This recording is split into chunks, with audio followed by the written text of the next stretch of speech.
Hi guys, this is Andrew with rockclass101.com and welcome to live lesson episode number. So I wanted to let you guys know that every second Monday of the month at 7 p.m. Eastern, we're going to be live streaming a lesson over at rockclass101.com. Now these live lessons are going to be hosted by Matt Dahlberg, and each month the topic will be different. So what's fun about the live lessons is that you're not only able to watch live, but you're also able to chat live. So you'll be able to chat with Matt and other Rock Class 101 members. So for more information on how to tune in, click this link right here or go to the site rockclass101.com and do a search for live lessons. Now on that page, you'll also be able to watch every live lesson that we've done before. So if you've ever missed one, no worries, they're all there. Now, if you can't make the live stream, don't sweat it, because the day after the broadcast, we'll be publishing it to our YouTube channel. And to go one step further, on the first Monday of the month, which is 1 week before the broadcast, we're going to have a forum post up on the site, which will cover two things. Number one, what the topic for the month's live lesson will be about. And number two, you'll be able to post your questions ahead of time. So that's great news because you're still going to be able to participate. Now to post on our forum, all you have to do is sign up for basic membership, which is 100% free, and that will gain you the ability to post on our forums. All right, guys, so I'm going to go ahead and hand it off to Matt to teach this month's lesson, and I hope you guys enjoy it. And we are live. I'm just getting everything all set up here with the different chats and everything else. If you're seeing this and you want to send any questions or anything like that, we're using the YouTube chat for everything. So just 1 second here as I get everything, make sure it's all open correctly. But I'm really excited to be doing this. This is the fourth live lesson here at Rock Class, and I'll be doing them once a month on the second Monday of the month moving forward. I'm really excited about it. I really enjoy live lessons, and it's always funny with this is I can't see you guys, but you can obviously see me, but it's pretty trippy. All right, so it looks like we're live there. Just want to make sure everything is online before I start talking. That looks good there. And the chat is there. Okay, cool.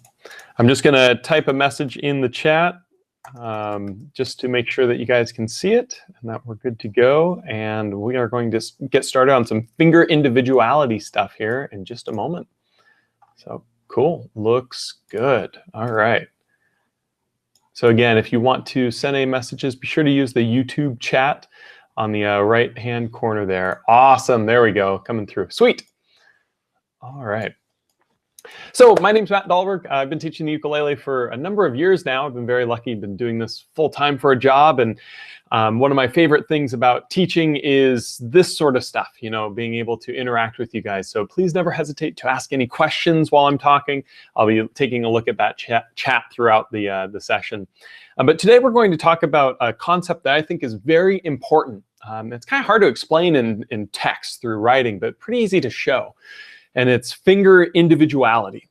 What it essentially is trying to say is when you're transitioning between chords, it's less about just knowing how to play a chord and more knowing what chord you just came from, as well as what chord you're going to figure out the best, most efficient way of fingering whatever the chord you're at that moment. So let's look at a very basic example. We'll be kind of ramping up the difficulty as we go here.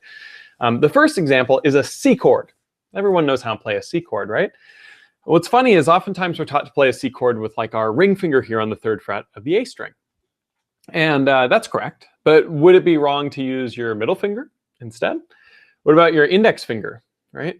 Which one of these is most correct? Well, usually the index finger is not taught as much, but there are times where you'll need to use this. Oftentimes the ring finger is the most common, but I want to show you an example where it's more correct to use the ring finger versus more correct to use the middle finger. So to start here, if we play a G7 chord, which we play by just placing our middle finger here on the 2nd fret of the C string, index finger here on the 1st fret of the E, and ring finger here on the 2nd fret of the A, everyday G7, and I want to transition to a C chord, the best way I can do that is to move my ring finger up 1 fret and take the other fingers off. And this is where that individuality concept comes into play. I never, ever want to take all 3 fingers off and place the ring finger back on, because now I'm making way more motions than I need to, right?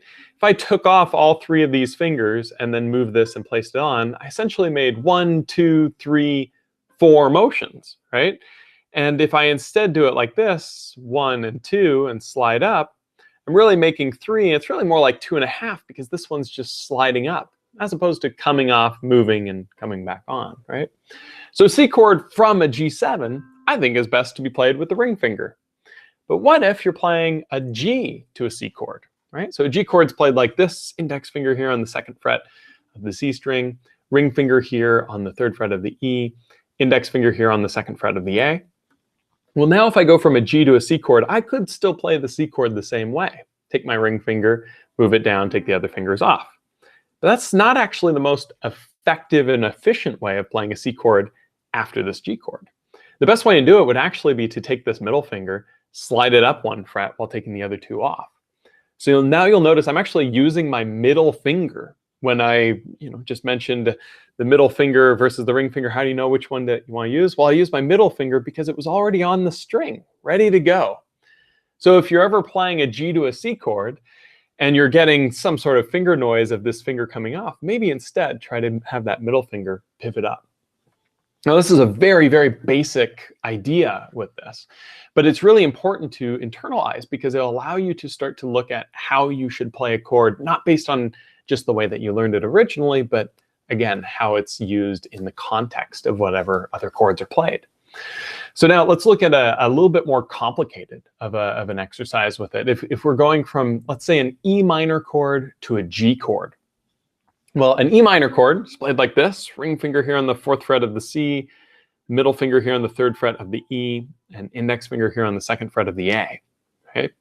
So if I play my E minor like this, and then I go to a G chord, I just made essentially 6 different motions, didn't I, right? And what I mean by that is I have to take this finger off, this finger off, this finger off, and I have to place this finger on, and this finger on.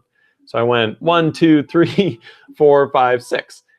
That's a lot of motion, like a lot of motion. And we don't really want to make that many motions unless we have to.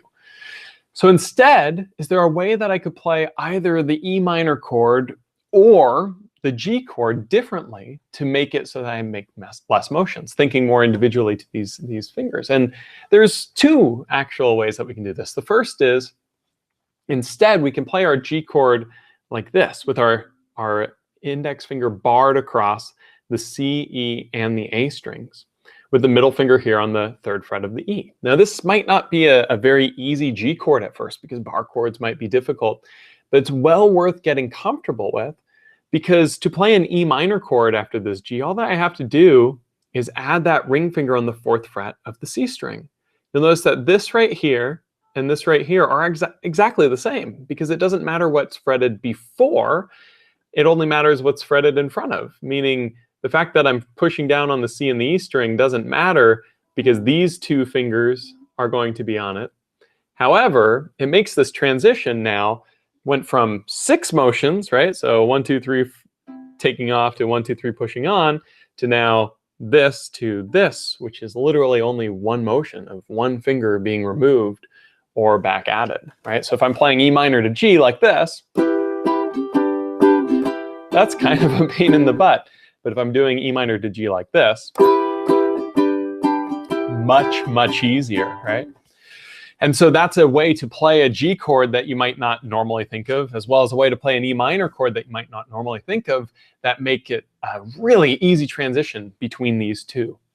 And there's another way to do this, actually. The other way to do it is play your G chord as normal, and then take the pinky and move it all the way up to the 4th fret of the C string. I'm not the biggest fan of this. It's a tricky motion. There's a lot of motion that's in these fingers.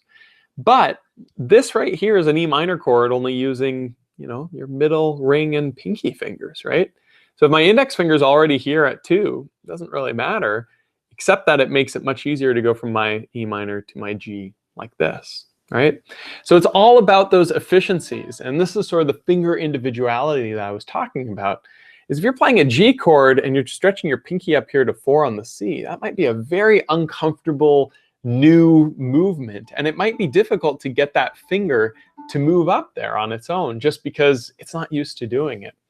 And so a lot of times the right way to play a chord is actually more efficient, a little bit more difficult at first, but much easier in the long run once that muscle memory is sort of established, right? So if anyone has any questions as I'm going through this, again, feel free to leave them in the YouTube chat. I'll be reading that as I'm going through, and if I'm talking too fast or anything, please let me know, or if you want me to repeat something. But this concept can be applied to any chord progression you play. Look at what fingers need to move, and can you move them maybe even one at a time to make it a lot easier.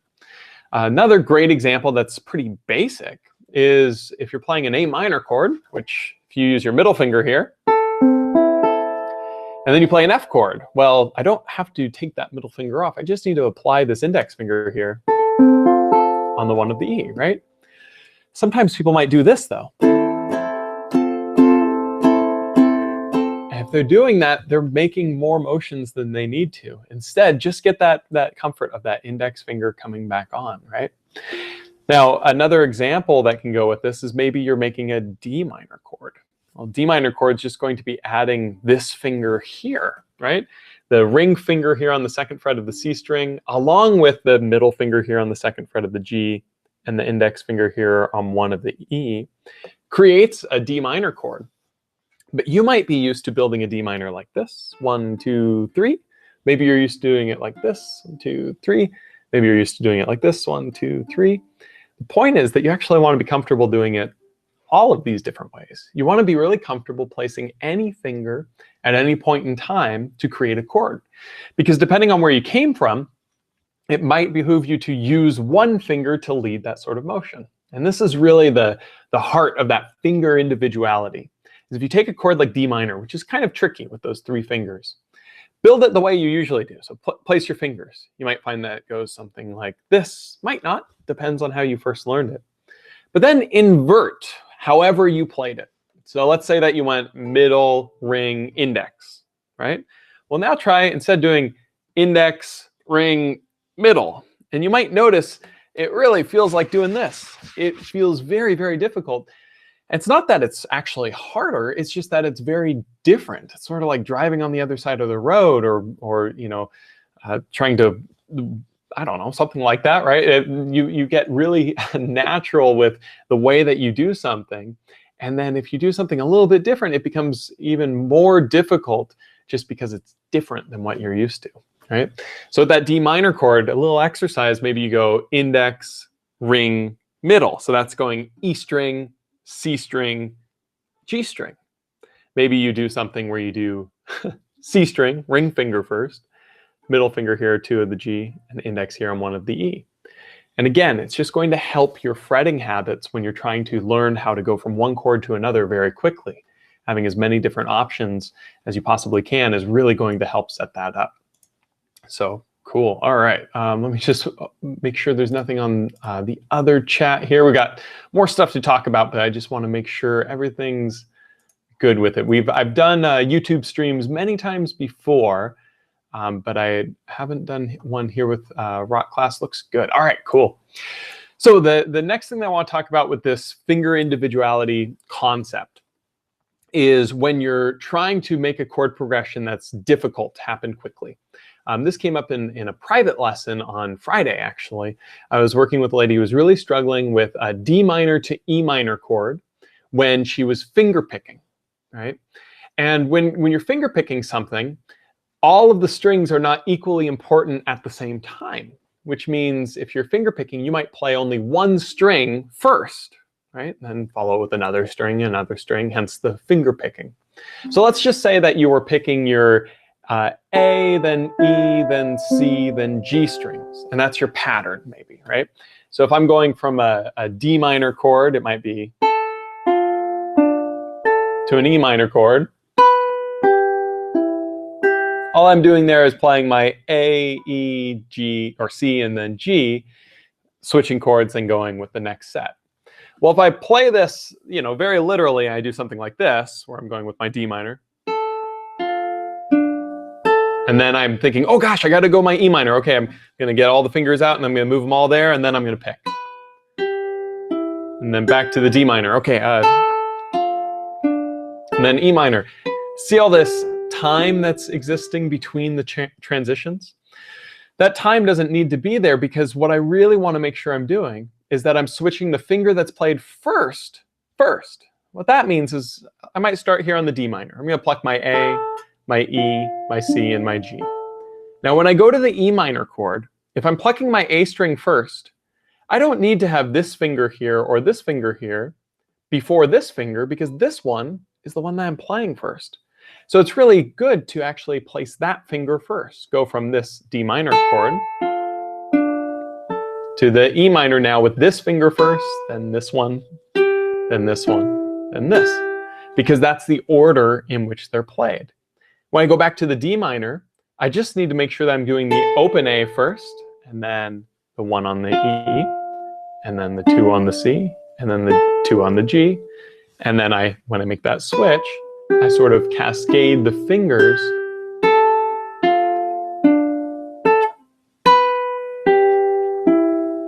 in the way they need to go. Now, what if my finger picking pattern were the opposite? What if I was going G, C, E, A, and then switching chords? Well, in that case, I want to make sure that my G string is the first one that's switched, followed by the C string, the E string, and then the A. So if I'm at my D minor chord here, I go G, C, E, A. When I go to my E minor, it's actually just open on the G. So I just need to make sure that that string is open prior to then placing my ring finger on 4, middle on 3, and index on A, right?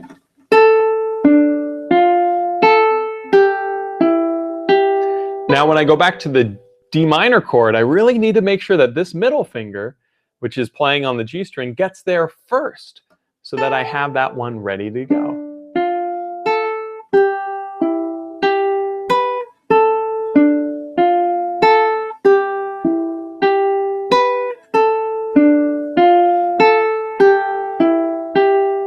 So you see that I'm building the chords not according to what's necessarily easiest or most intuitive initially, but rather what's expediting the efficiency process, right? What's making it the easiest for me to make that transition fluidly. And it doesn't always feel intuitive. That's what makes this such a unique exercise.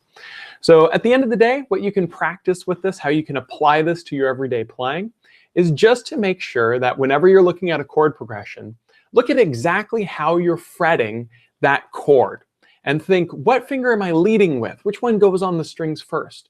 And is there a way that I can do this more effectively? Do I need to move a finger between this chord and that chord, or can it stay the same or move in a small way?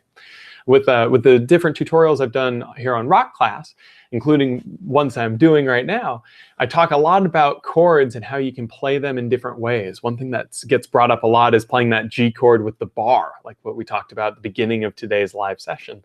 And that's happens so often to set up other things, even though it might be a different way of playing a G chord than you're used to. So the last little exercise with this concept of finger individuality is something kind of fun. It's go ahead and play a G chord or a G7. Works with both of these. And then practice taking off individual strings while thinking of the string. So with this, with a G chord, if I think, okay, I'm going to take off the A string, I'm going to need to remove my middle finger, and then maybe I'll play that and go back and forth. Some of you might end up doing this, taking off the ring finger. And the reason for that is because the ring fingers are last finger out of these three, but the middle finger is playing the last string out of these three. So it really messes with your brain to practice doing things like this, where I'm just taking off one finger at a time, getting comfortable with it. Then maybe I'll switch to a G7 and I'll do the same thing, where I'll take off just the C string, then just the E string, then just the A string. It doesn't really matter if you're strumming it or anything else. Tonally, it sounds kind of interesting, but that's not the exercise. It's just getting comfortable with those fingers moving one at a time. And remember, just from the beginning, if you're going G to C, might make a more sense to use your middle finger, but if you're going G7 to C, might make more sense with your ring finger. So that's finger individuality. It's really just looking at how you play chords and seeing if there's a more efficient method for the chord progression that you're playing or the song that you're playing, whatever it may be. And so I'm going to open it up now to questions. So if you guys have any questions, whether it has to do with today's session or just generic questions in general, feel free to ask away. Anything ukulele related that's the only real requirement. I did get a great question on the Rock Class forum that I'm going to pull open here real quick because I don't think I closed it out. But let me go ahead and pull out that message. I'll make sure I'll answer that. Every week I'll be posting on the forums about this live session. And so if you ever have any questions, you can feel free to leave them there if you're not able to watch this video live. I make sure that I read through them and see what people are asking. One of the questions that we got here, a question from M. Hayden. I think I'm pronouncing that right. I might not be, so I apologize if I butchered your screen name.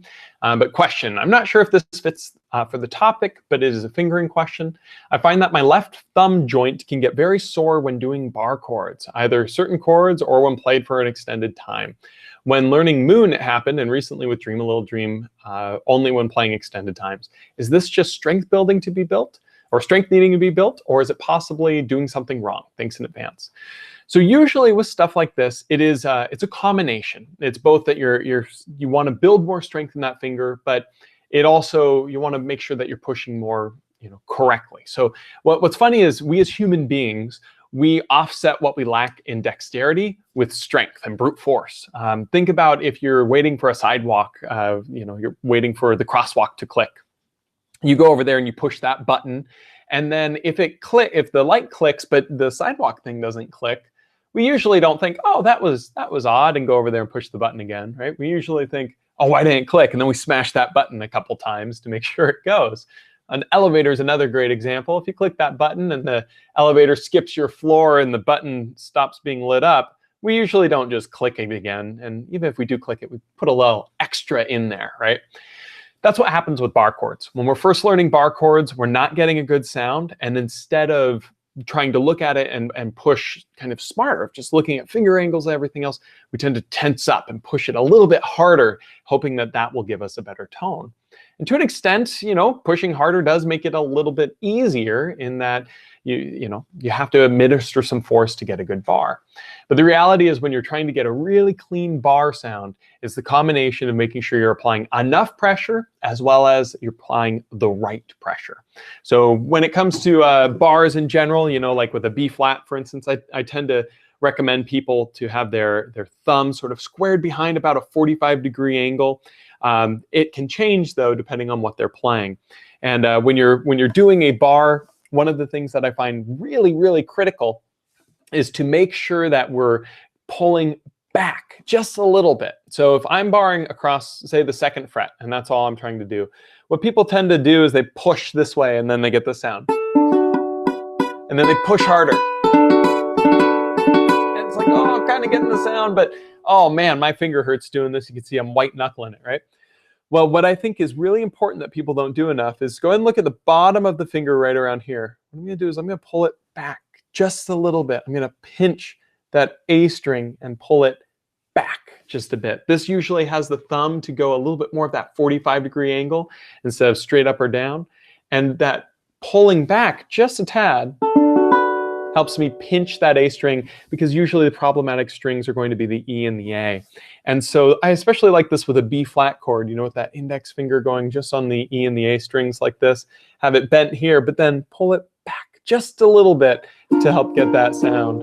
You'll notice if you pull too far back, you can't get your other fingers up, right? So it is that fine balance, but just a little back pull can really help.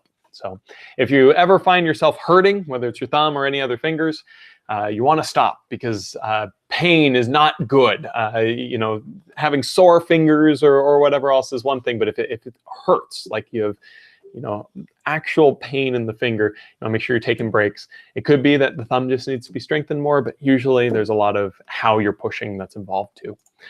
So Ricky says, 3-finger chords is problematic for me. That one string is usually tinny or muted unless I really concentrate and press down hard on the 3 strings. One example is the G shape moved up to 7, 8, 7. So yeah, so this chord up here, it's a C chord when you play it all the way up, which is too cool, right? It's kind of fun to just move that G chord up.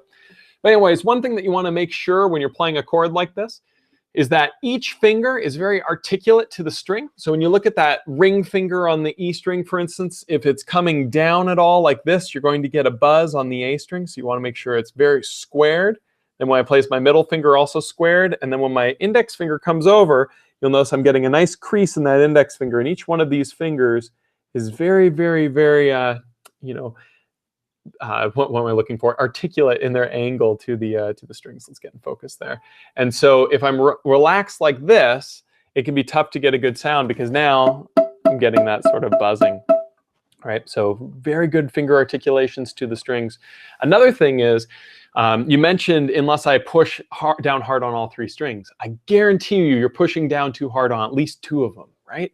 And this is something that happens a lot where even with just a basic G chord, we get one string that doesn't sound good, and we try to push harder on all 3, but the other 2 might have sounded just fine. So a little exercise that you can do to know which finger can be the problem is if you take that down to a G chord, for instance, have your fingers just touch the strings so you're not getting a sound. Then very, very gradually increase the pressure with each one of those fingers until you get a really good sound. Make sure that as you're increasing the pressure, you're right up to that fret wire, which will help you get a good tone. Not back like this, but right up next to it. And try doing this with each finger until you get a good sound. And then when you play it through, you'll notice you're probably pushing about half as hard as you usually do. Even when I do this exercise to this day, I always realize, wow, I was smashing that elevator button a little too hard. I can push a little bit softer. So when I move up to something like this, it's the same sort of exercise. Again, making sure fingers are articulate, pushing right up into the fret wire, and making sure that they're not pushing too hard. Because if we're pushing too hard, just bad things happen, including finger pain. We don't want anything like that. So cool. Yeah, I mentioned half the time the A string does not sound pure. That usually is going to be the ring finger actually touching the A string when it's down like this. So making sure that the finger is coming right up, the middle finger here, right up against the fret wire. And when the index comes up, it's trying to keep those fingers at a nice angle. We don't want to relax our hand because then we'll get that sort of, that type of sound. So cool. Maureen says, I think that's exactly what I'm doing. It's the E string that doesn't sound out in Dream a Little Dream. I think I'm doing it harder versus pulling back. Yeah, the E string is very problematic with bars. And what I typically will have, with my fingers is I tend to have my E string kind of falling into the divot on my index finger for certain chords. And that can be a problem if that's creating a gap. So you want to make sure that you have that finger sort of pivoting, not just side to side like this, but up and down to ensure that you're getting the perfect angle. Because sometimes we think that we're doing a bar correctly, and it might be not this that's right, but this. You see, it's such a little motion, but sometimes that's the difference between a good sound and a poor one. So don't just think that you have to push harder. Oftentimes it's just varying the place that you push it a little bit can help immensely. And so that C G shape on 7/8/7 might be easier to play barred because the space is smaller to form that shape. So it could be easier for some people, and it could be harder for others. Easier if having that smaller space just allows you to get a good angle, but harder if you've got big fingers and you're trying to squeeze your fingers into that place. So it kind of varies from person to person. I do find it actually easier to play this C chord than this G chord just overall because of the tighter spots. But I also have very thin fingers. So somebody with fatter fingers might have more trouble. But just as a quick tip with fat fingers, remember, it doesn't matter what happens behind the fret. It only matters what happens up to it. Meaning, if your finger was this fat, as long as you're fretting it right up against that fret wire, it doesn't matter if it takes up a whole bunch of space, right? As long as it's just ending right at that point. So Cool. Well, it sounds like some people were, right by the fret wire, tend to go in the middle. Me too. I don't go up to the wire when now I learned that I should. Yeah, it's one of the most common basic, mistakes. And even when I first started teaching, when I was learning, I thought that I was supposed to be in the middle. So when I first started teaching, I was thinking, oh, it should just be the middle, right? And the reality is that pushing right up against that fret wire really helps immensely to maximize the efficiency, because what we're essentially doing when we're fretting is we're taking this tension, we're pushing the string down, right? The easiest place to fret is at the 12th fret, because the 12th fret's exactly halfway between the ukulele. So if you try fretting at the 12th fret, you'll notice it's not very hard to push it down. It might be hard to get a good sound because the space is so small, but the actual act of pushing it's quite easy. Versus the 1st fret, much harder. And the reason is you've got all this tension off the nut right here to push. So if you try to push in the middle of a string, or even in the back, like on your C string, try pushing the back of the C string, it's so hard to push it down. Versus if you get right up to that fret wire, just because you're helping get a little bit more torque in there when you're pushing by going a little bit more towards the sound hole, as well as just getting closer to that fret. Because when you're doing this, you're really doing a lot of work. So cool. The song I'm learning now is played on the 7th fret above. I find that after 20 minutes practice session, my left forearm is sore. Yeah, it's 7th fret and above can certainly be tricky because it's using those bars. My biggest recommendation is that you are pushing too hard. And I say that only because I'm also pushing too hard. Every player pushes too hard. Humans are very imperfect. Can't even say the word right. That's how imperfect I am. Imperfect creatures, right? And so when it comes to fretting, we always tend to push a little harder when we're not getting that sound. And so if you're playing up here at the 7th fret, try to reposition the bar a little bit and see which string might be giving you the biggest problem. So cool. All right. So let me check the forums real quick just to see if there are any sort of last minute questions with it. And if anyone else has any questions, feel free to leave them in the chat. Again, I'll be doing this again on, let's see, that's there. That looks good. I will be doing it again on April 8th. Yeah, that'll be the 2nd Monday of April. We'll be doing it every 2nd Monday each month moving forward. So pretty cool. Cool. I see the message from Ms. Taken, and I see you in the chat. So that's cool that you made it. That's great. 10 a.m. I'm guessing you're in Australia. Haircon is on. Yeah, probably Australia. I've got a few private students in Australia. Always fun because they're my Friday afternoons, and that's their Saturday morning. And so this time of 4 sounds about right for that. Very cool. I know that it's been pretty warm in certain places in Australia, so hope you're staying cool. Ricky says up against the fret bar, but don't hit the fret, right? So that's a great question. You can hit the fret, just don't go over the fret. So if I show that with like my C string, just because it's the fattest string, right here I'm not touching the fret, right? Right here I am. But you see with this, I'm not actually going over the fret. So that's okay.